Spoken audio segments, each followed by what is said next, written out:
Hi, thank you for joining me for day 2 of 30 Days of Sketches with Christie's Beautiful Life.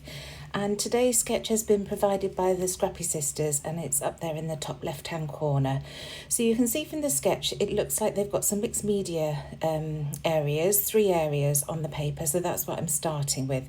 So I pulled out my spun sugar, my speckled egg, I think it was, yep, pretty sure it was speckled egg, and tea dye, and I'm just watering each of those inks down and using my mini brayer to create a small patch of each of those colours on the background, one at the bottom left, one in the top left and one top right.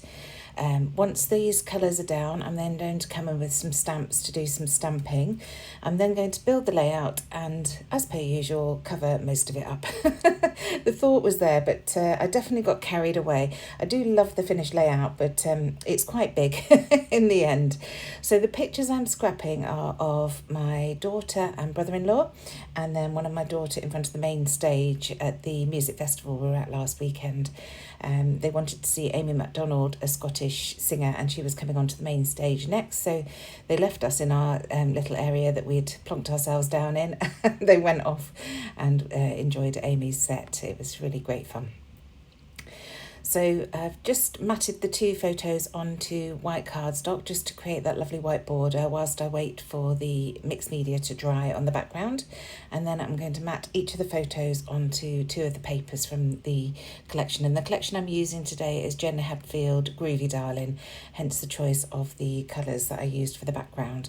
I just love this collection. It's been ages since I pulled it out, but I've done a couple of layouts with it this week and it's beautiful. So you'll see those coming. So first of all, that lovely blue heart with the white hearts, and then this tea dye colour with the white hearts, just to map those photos. And it's just a straightforward map with a small border around the edge.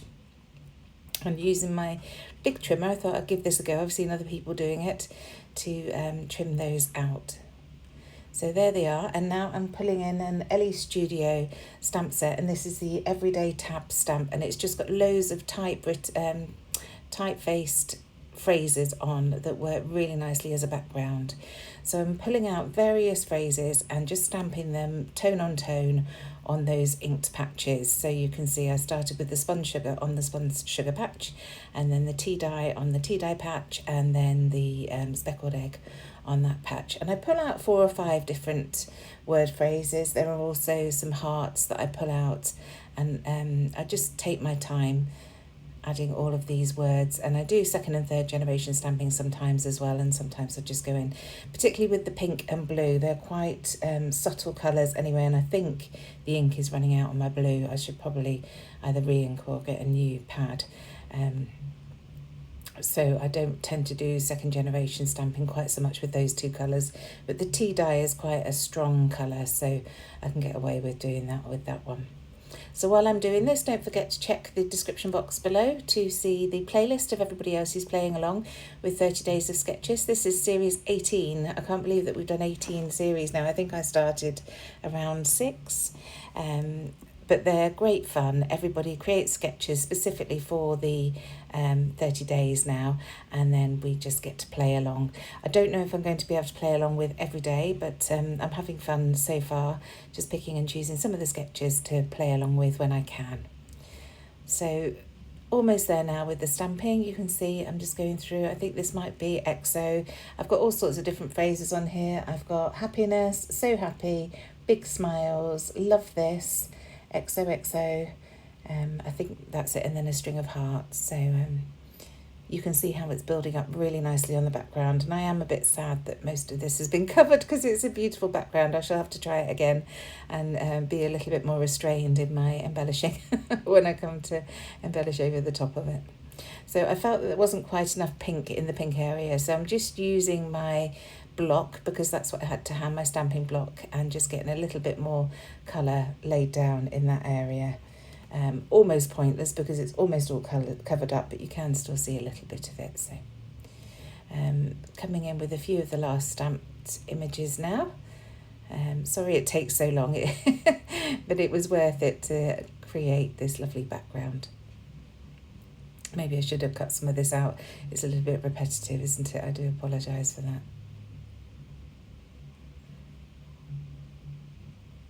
Almost there.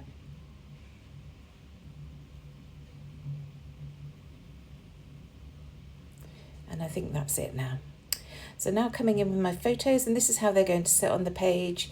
I have one portrait, one landscape, so slightly different from the sketch again.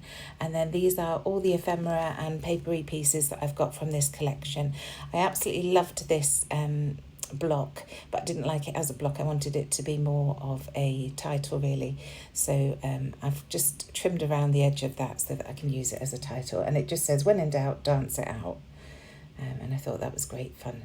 So now I'm just going to build bits up around the photos just to fill in those gaps and start creating a nice shape. And I'm just tucking things in, trying different things.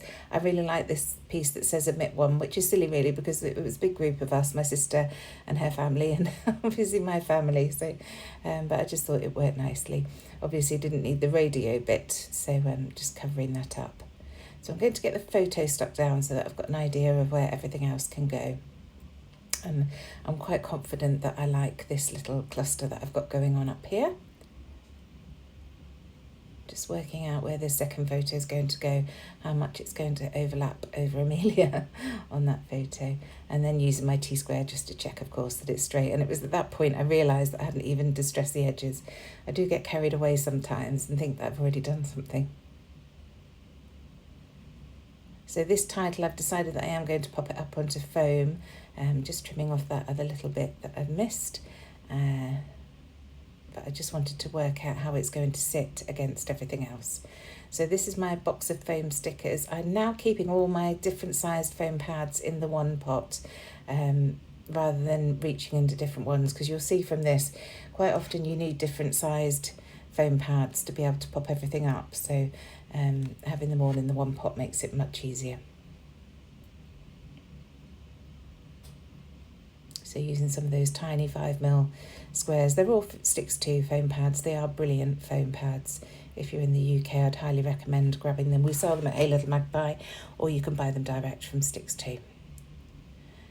So just popping that down, and again making sure it's straight. It's a bit of an optical illusion because the word dance is at an angle, so I just wanted to make sure that it was straight on the page.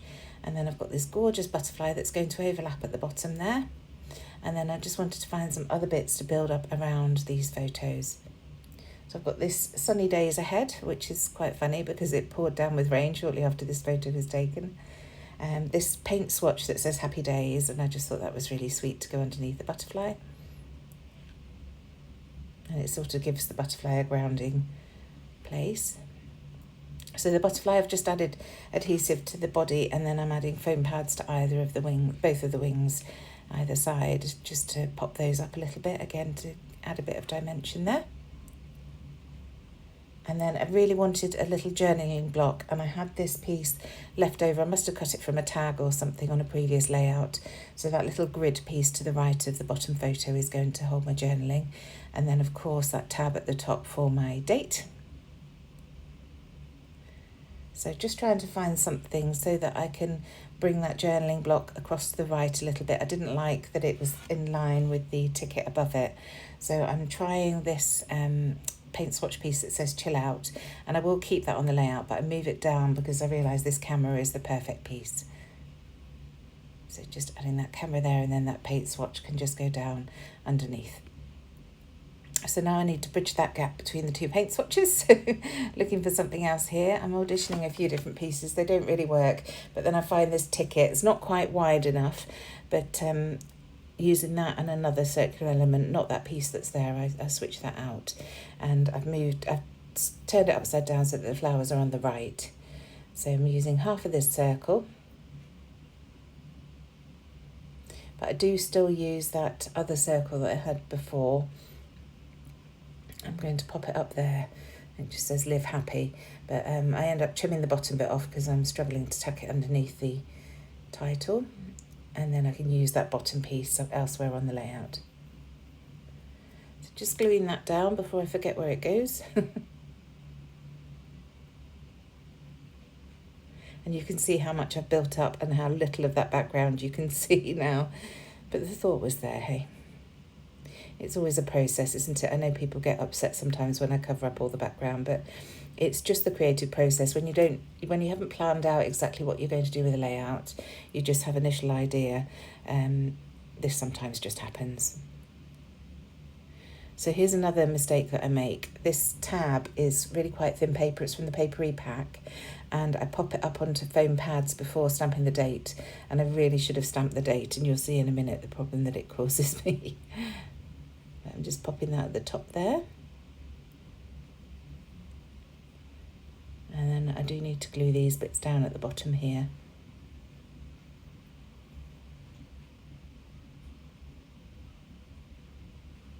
So it's starting to take shape, but I still feel that it's very top heavy. The bottom of the layout has been a little bit neglected. I've probably glued it up a little bit too high, and this is the problem I have when I start gluing things down before I've finished building. More often than not, I'm not happy with the balance, and I wish that I could have moved this down a little bit on the page, but I do resolve that, and that's what makes it such a big layout in the end, but never mind. So adding a little floral there to the left of the butterfly. I'm just going to add my journaling here about who they were going to see and why it was photos of the two of them. And this is where I'm trying to decide.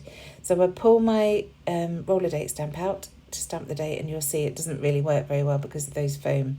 So I'm just going to come in with my pen and write over the top of that, just so that you can see the date.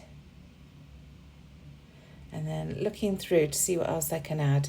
I love this little floral strip here, so I'm going to add that to the left of the photo.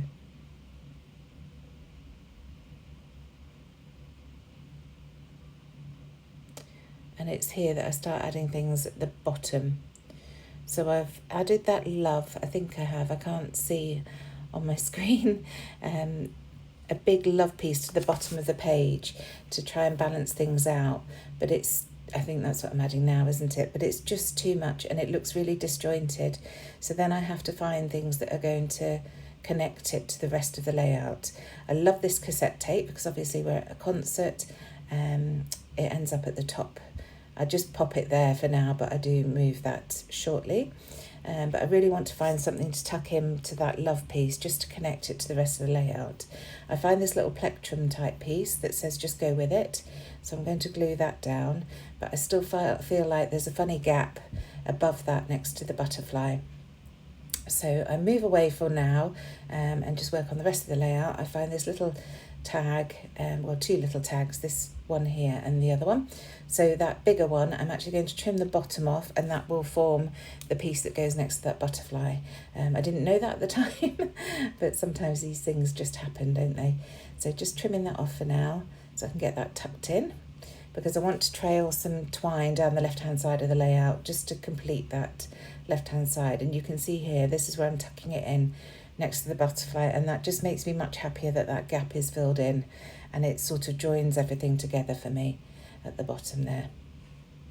So I think possibly with hindsight I wouldn't have stuck that love piece on, but now that the whole layout is completed, I am really happy with it. So just re-gluing that plectrum piece just to get it exactly where I want it. Fiddling about a little bit, of course. And then I remember I wanted to add this smaller tag, so just adding that at the top. I'll glue these down and then I can add some twine. And I just reach for my usual, it's just my wax twine in this beautiful tan colour, because it goes so nicely with the rest of the page. And like I say, I'll just thread it through the first tag, then through the second one, and I do one of the threads back to front and the other one front to back. It just creates interest at the top there. And then I'll let it trail down the left-hand side of the layout. So just fiddling with those to get them how I want them at the top. And then I'll just add a couple of dots of glue. I think I do that off screen just to hold it in place really and trim off the bottom bits. And that trails right down to that love piece. So again, connecting that to the top of the layout. So here's where that cassette is going to go, just on top of that flower. I really like how that sits there. And that's it. Thank you so much for joining me. I do hope you enjoy my interpretation of this layout. I'll see you again soon. Bye.